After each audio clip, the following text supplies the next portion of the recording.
Hey guys, तो स्वागत है आपका कैप्टन बीटू के चैनल में, जहां आज हम बात करने वाले हैं कि नेड इतनी आसानी से कैसे मैजिक कर पाया था स्पाइडरमैन नो वे होम के अंदर, जबकि डॉक्टर स्ट्रेंज को इतना स्ट्रगल करना पड़ा था अपने शुरुआती समय में। प्लस एमसीयू स्पाइडरमैन के सिम्बायोट सूट के बारे में भी जानेंगे, जिसको आप स्क्रीन में देख सकते हैं। सो गाइस, एमसीयू के अंदर मैजिक करने के लिए सबसे ज्यादा जरूरी चीज जो है वो है कंसंट्रेशन एंड विश्वास, जो कि अगर ना हो तो मैजिक नहीं हो सकता। डॉक्टर स्ट्रेंज जब शुरू में दूसरे आयामों से पावर लेकर कुछ बनाने वाला हैंड जेस्चर कर रहे थे तो उस वक्त एक जरा भी स्पार्कल नहीं हुआ था, लेकिन जब वो स्लिंग रिंग लेकर पोर्टल खोलने की कोशिश करते हैं तो थोड़ा सा स्पार्कल होता है, क्योंकि रिंग आपकी सोच पर रेस्पॉन्ड करता है। डॉक्टर स्ट्रेंज का दिमाग इस बात से क्लाउडेड था कि उसके हाथ कांपते हैं, इसीलिए वो ना ही स्लिंग रिंग यूज कर सकता है और ना ही मैजिक कर सकता है, जिसके जवाब में एंशिएंट वन उसके सामने मास्टर हमीर को बुलाती है और दिखाती है कि जिसके पास एक हाथ नहीं है वो तक मैजिक कर सकता है, तो तुम क्यों नहीं। प्लस उसको माउंट एवरेस्ट में ले जाकर छोड़ देती है,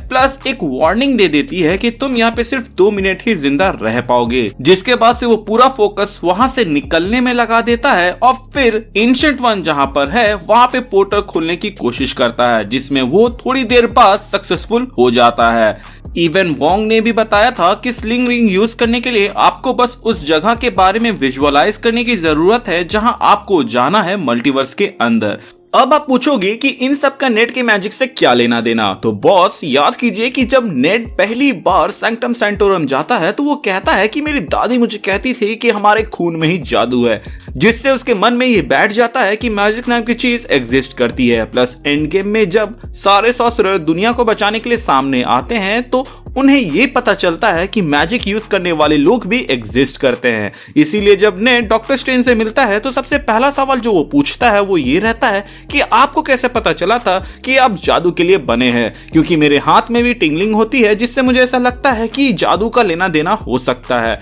जिस पर डॉक्टर स्ट्रेंज कहते हैं कि तुम्हारे हाथ में जो टिंगलिंग होती है उसका जादू से कोई लेना देना नहीं है, बल्कि बीमारी से लेना देना है, इसलिए तुम्हें डॉक्टर से मिलना चाहिए। नेड ने अनजाने में पोर्टल खोलने के लिए जो हैंड जेस्चर करना होता है उसको परफॉर्म कर दिया था, एंड उसी दौरान उसके मन में डेस्परेटली वो पीटर के बारे में सोच रहा था, जिससे आप देख सकते हैं कि अनजाने में ही वो वोंग की बताई गई 2 नेसेसरी कंडीशन जिससे स्लिंग रिंग को यूज किया जा सकता है उसको फुलफिल कर रहा था। मतलब कि जहां जाना है या पोर्टल खोलना है उसके बारे में क्लियरली सोचना, जो कि वो पीटर के बारे में सोच ही रहा था, प्लस हाथ को ऐसे घुमाना जो कि उसने घुमाया ही। देखा जाए तो ये कोई बड़ी बात नहीं है, बल्कि ये बिल्कुल होमकमिंग के उस सीन के जैसा है जहां पे पीटर के वेब शूटर को नेड ने यहाँ पे उसके बटन को प्रेस करके यूज किया था, जिससे वेबिंग निकली थी। उस मूवी के अंदर उसने टेक को यूज किया था और इस मूवी के अंदर उसने एक मैजिकल ऑब्जेक्ट को यूज किया था उसके प्रोसेस को फॉलो करते हुए, जो कि अगर हमें मिल जाए तो हम भी कर सकते हैं, क्योंकि हमें वो प्रोसेस मालूम है।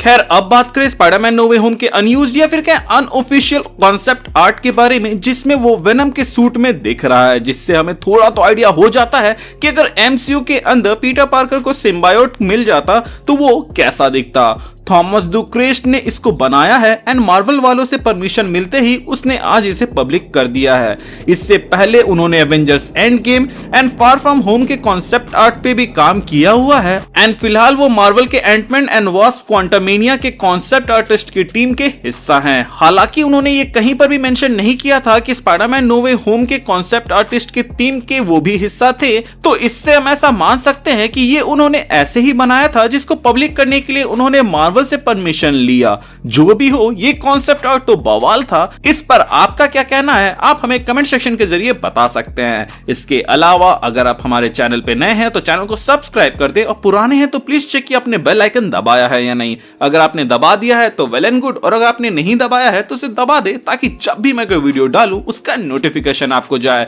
इसके अलावा हमारे चैनल का एक छोटा सा मोटो है, जो कि ये लोगों की मदद करे, अपना ख्याल रखे एंड कीप मूविंग फॉरवर्ड का रट लगाकर आगे बढ़ते रहे। Thank you for watching this video. Stay tuned.